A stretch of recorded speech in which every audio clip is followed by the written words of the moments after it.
કાકાએ સોડાની દુકાન પર નો પાર્કિંગમાં લગાડી હો બાકી. હેલો દોસ્તો, સવારમાં છોલે ભટુરે ખાઈને અમે આવી ગયા ભાઈના રૂમે. ભાઈ એનું કામ કરતા હતા ને અમે જોયું તો માથું દુખવા માંડી ગયું. પછી રેપિડોના સહારે હું ને ભાઈ આવી ગયા બંડીને મળવા. ભાઈ બસ થોડી વાર પહેલા જ આવ્યો એટલે અમે આવ્યા ભાઈનો પીજી જોવા. અટેચ બાથરૂમ, પછી એસી 3 પંખા ઓટોમેટિક આપણે બેઠા બેઠા પણ કંટ્રોલ કરી શકીએ.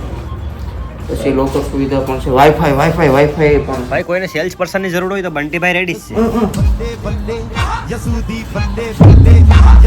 बस भाई आज के लिए इतना काफी है.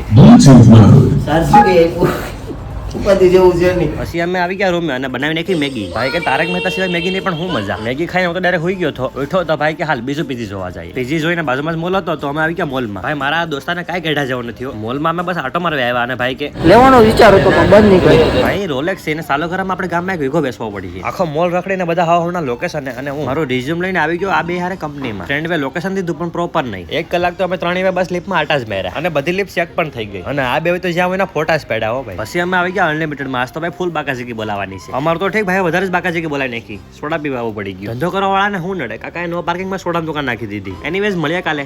રાધે રાધે.